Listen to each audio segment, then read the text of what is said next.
You know, the ingredients aren't even together yet, and it still smells wonderful. It's like permeating the studio. Man, we're talking about the Columbia Restaurant, long a cornerstone of the Bay Area restaurant community. Once again, they're spearheading Community Harvest. Now, this is a month-long program that gives back to a long list of Tampa Bay charitable organizations. And joining us today to tell us more is Andrea Gonzmart from the Columbia and Amy Scott from the Center for Women. And we are building today one of the classic Columbia dishes, the 1905 salad, which I think is a personal favorite for most of us here in the Bay Area. Welcome, ladies. Thanks for having us. Now, didn't you tell us, though, that the salad was actually first served in 1903? Well, the story behind that is we thought we were founded in 1905.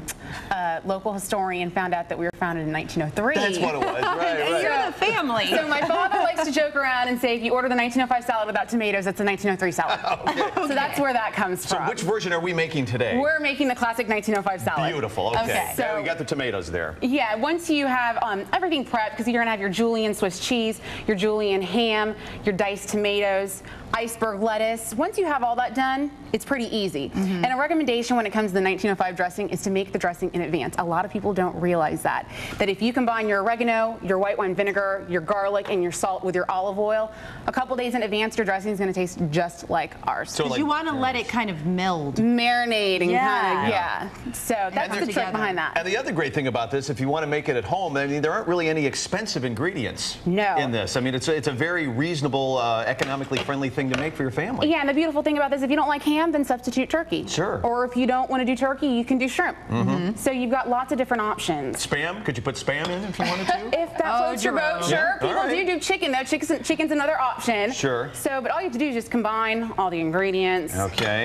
And then you use the olive juice, right? No, I think that was an accident last time. No, but it tasted really good last time you did that. But so, yeah, so you want to use your Spanish olives. We have our Columbia restaurant olives, but any kind of Spanish olive you can pick up at the grocery store is going to work just fine for you. Now, as we're assembling here, Andrea, you guys have been a part of Community Harvest for a long time. Why do you guys continue to do this every year? Well, it is an easy way for us to give back to the community that gives back to us year-round long. So it's just a small gesture we can do for them.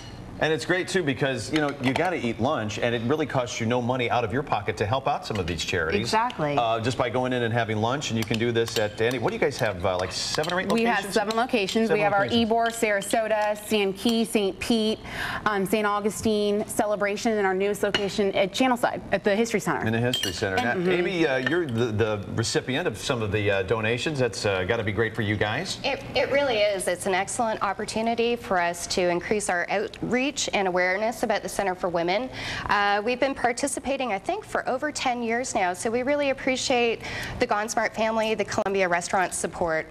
Now, Amy, tell us a little bit about, for maybe some of our viewers who haven't been involved or have not heard too much about the Center for Women in the past, what you guys are all about. Well, we serve more than just women, believe it or not. We have 7 core programs. We serve seniors. We have a center for girls. We do counseling for individuals and families.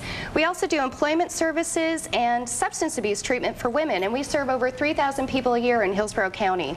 That's unbelievable. And Andrea, tell us again how people do donate. It's a portion of the check, or how does that work? What happens is they just go in, dine like they usually do. Any Columbia restaurant. Any Columbia restaurant, and their server is going to present them with a ballot. And the ballot's going to have a list. Here in Tampa, it's 17 organizations. They can choose one off of the ballot, or they have a line they can fill in whatever charity they'd like.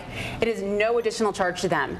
So it's going to be 5% of their total check that we take out of our pocket and give it back to the organizations. So if you say you wanted to donate to the Center for Women, but you had another charity in mind that's not on the list, you can just write that. You can write in. Definitely. Just write it right in. Without a doubt. So now, as we were talking, you were adding more things in here. So we put in the dressing, but then what did you put on top of that? Okay, I added the dressing, which is the olive oil and garlic mixture with the oregano, and then I did Lea & Perrins Worcestershire sauce, which we swear we always use the Lea & Perrins. We've never strayed away. We did freshly grated Romano cheese, and then you want to do a half of a lemon for each serving. So I did a whole lemon. Romano cheese.